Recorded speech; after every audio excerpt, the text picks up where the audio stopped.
Salut à tous, bienvenue dans cette nouvelle config du mois. Et ce mois-ci, je vous propose ma sélection de composants pour vous monter un PC gaming pour un budget de 800 €. Alors tout d'abord, avant de commencer cette vidéo, je souhaitais indiquer une petite précision quand même. C'est qu'ici, je vais vous proposer une configuration à base de processeurs AMD Ryzen, donc pour du gaming, qui sont de très bons processeurs, mais vous pourrez bien sûr envisager l'utilisation de processeurs Intel. Ce que par contre je veux vous avertir, c'est que Intel est sur le point, au moment où je fais cette vidéo, de renouveler sa gamme. Actuellement, on est avec les processeurs Intel de 7ème génération, les Intel Core 7ème génération, et d'ici quelques jours, quelques semaines, tout dépend de quand vous regardez cette vidéo, on devrait avoir les processeurs Intel de 8ème génération. Et la différence entre la 7ème et la 8ème génération va être assez importante, puisque tous les processeurs de la gamme Core i3, Core i5 et Core i7 vont gagner 2 cœurs. Les Core i7 vont devenir des hexacores, avec hyperthreading. Les Core i5 vont eux aussi avoir le droit à 6 cœurs, mais sans l'hyperthreading. Et les Core i3 devraient normalement avoir le droit à 4 cœurs, encore une fois sans l'hyperthreading. Donc je vous recommande, si vous regardez cette vidéo fin septembre, début octobre, de ne pas acheter deux processeurs Intel de 7ème génération, puisque la 8ème va arriver, et on va avoir le droit, j'ai envie de dire enfin, à un peu de nouveauté. Donc cette modification de la gamme Intel risque de chambouler un petit peu le paysage, au niveau tarif, performance, etc. Donc pour le moment, si vous voulez partir sur du Intel, j'ai envie de dire, attendez un peu. En attendant, on peut très bien se tourner vers des processeurs AMD, c'est le choix que j'ai fait dans cette vidéo, puisque les processeurs AMD sont également très bons en jeu, peut-être un peu inférieurs à ce que fait Intel, mais ça reste très correct. Mais l'avantage des processeurs AMD actuellement, les Ryzen, c'est qu'ils sont surtout performants dans toutes les autres tâches que le gaming. Ils ont un rapport performance brute prix qui est assez intéressant, c'est pour ça qu'on peut les recommander.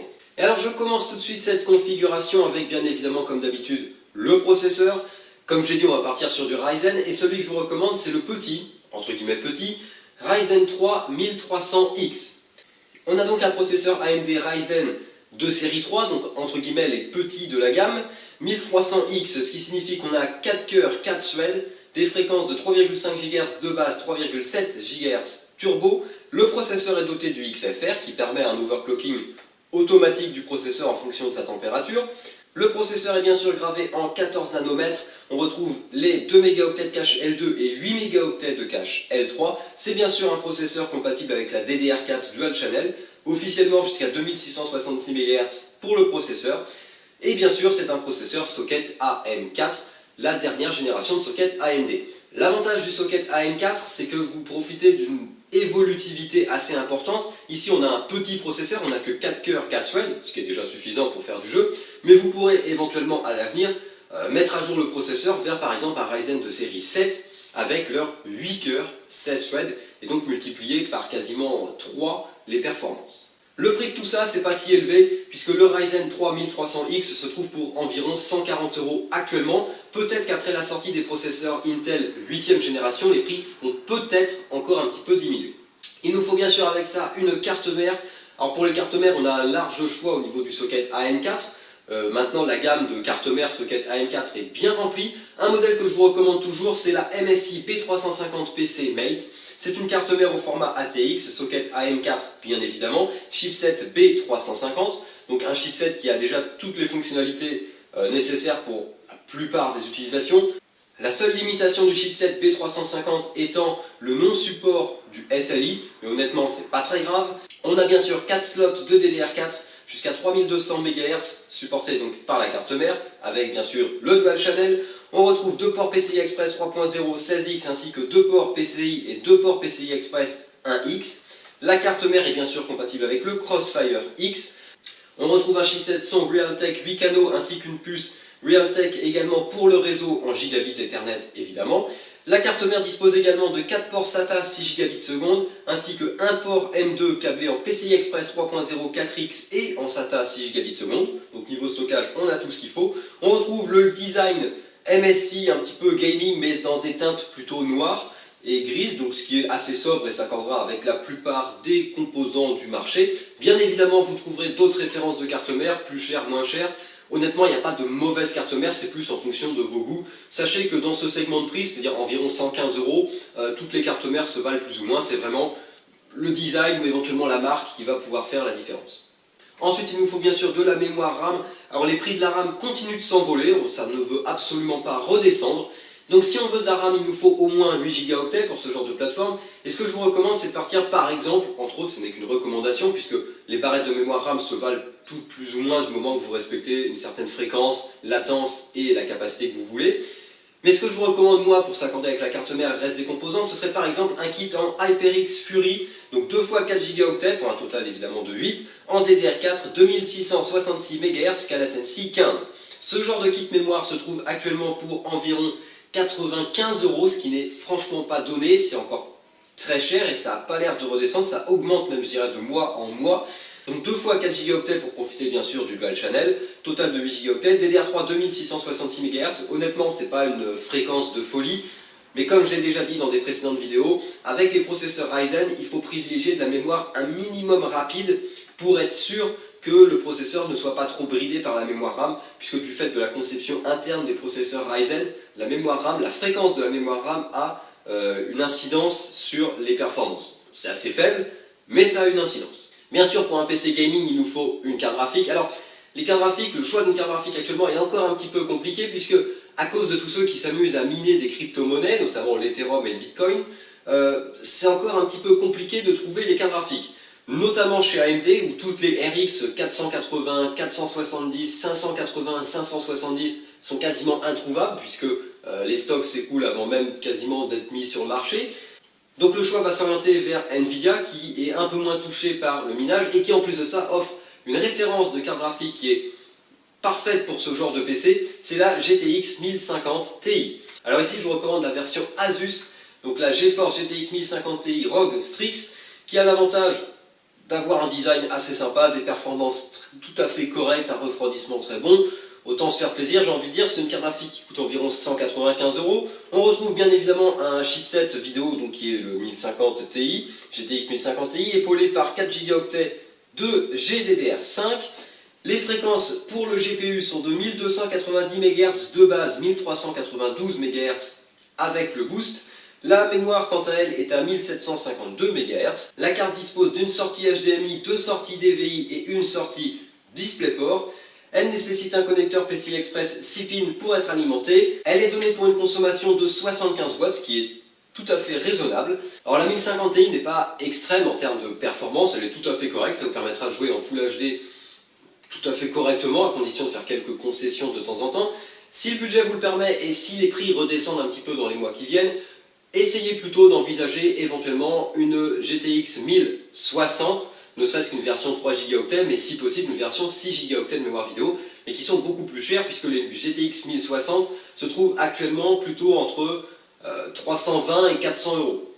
Ce qui est quasiment la moitié du budget de la config, donc on ne peut pas se permettre actuellement d'acheter une GTX 1060 en 6 Go, peut-être d'occasion éventuellement. La 1050 Ti a l'avantage de coûter environ 200 €, et encore ici on a une version Strix qui est assez haut de gamme. Bien sûr, si vous êtes prêt à faire quelques concessions sur le boîtier, le stockage ou d'autres composants comme ça, n'hésitez pas à vous tourner vers une GTX 1060 qui vous offrira des meilleures performances en jeu, mais qui coûte malheureusement plus cher. Et justement en parlant de stockage, on est en 2017, donc bien évidemment dès que le budget le permet, on va opter pour un combo SSD plus disque dur. En SSD, je vous recommande le Samsung 850 Evo qui, malgré sa sortie qui date déjà d'il y a un petit moment, reste une référence sur le marché avec ses débits de 540 mégaoctets secondes en lecture et 520 mégaoctets secondes en écriture.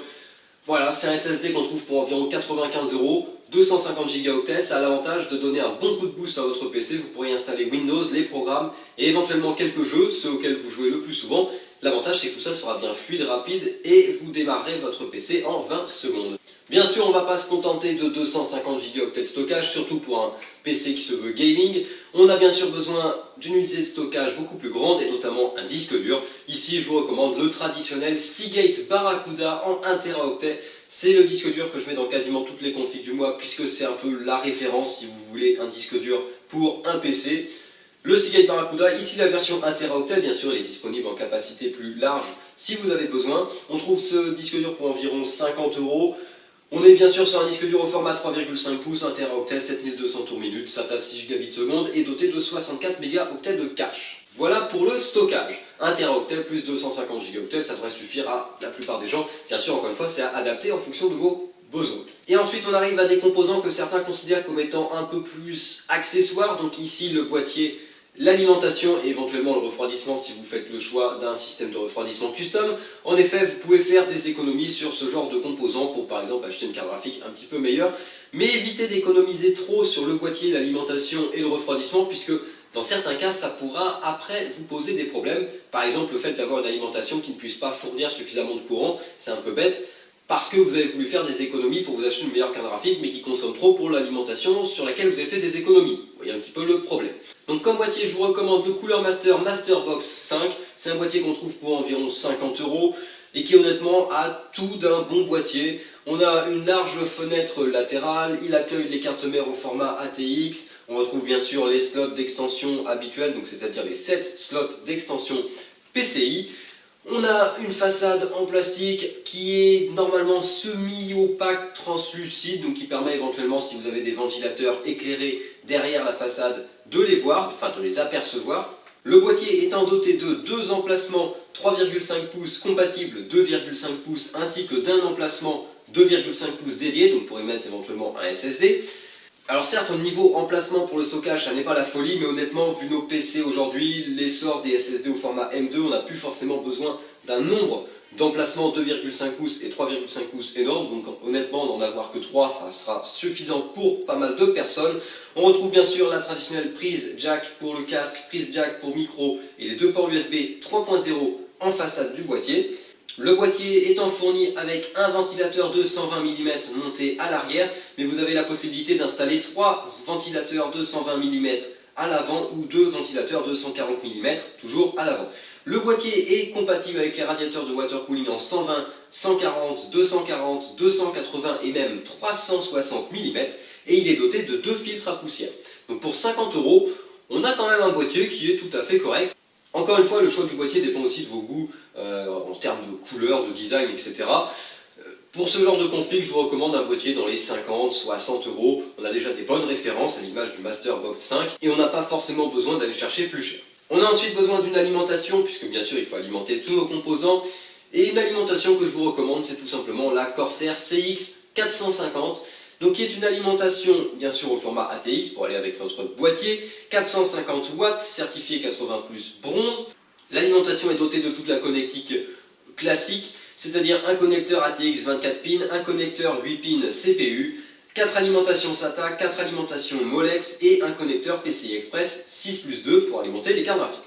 Et on retrouve un ventilateur de 120 mm pour le refroidissement ainsi que des câbles noirs gainés qui sont honnêtement assez corrects.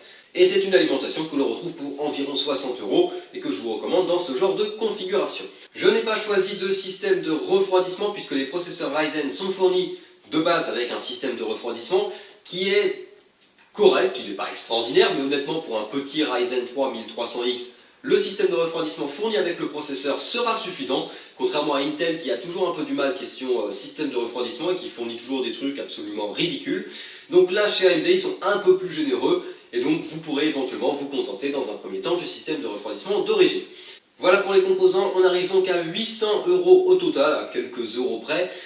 Donc le budget est tenu, n'hésitez pas à comparer les prix, je vous invite à faire ça d'un site à l'autre et n'hésitez pas à commander éventuellement sur plusieurs sites pour réduire les frais. Encore une fois, ce n'est pas forcément le bon moment pour investir dans des processeurs Intel puisque la gamme va être renouvelée et peut-être que ce renouvellement de gamme chez Intel va peut-être avoir des influences sur les prix chez AMD, donc tout ça reste à voir.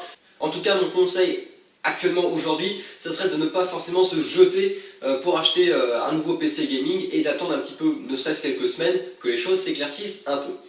Voilà pour cette config du mois, vous retrouverez le lien vers le panier LDLC dans la description. Panier LDLC qui n'est pas là pour que vous cliquiez sur commander et que vous achetiez directement la config. Ce panier est plutôt là pour que vous puissiez retrouver les composants et avoir plus de détails, plus de références et de caractéristiques à propos d'eux. Voilà, je pense que nous sommes arrivés au terme de cette config du mois. Si vous avez des questions, n'hésitez pas, les commentaires sont là pour ça. N'hésitez pas à liker ou disliker la vidéo si vous n'avez pas aimé et à partager si ça vous fait plaisir. Sur ce, je vous dis salut à tous et à la prochaine.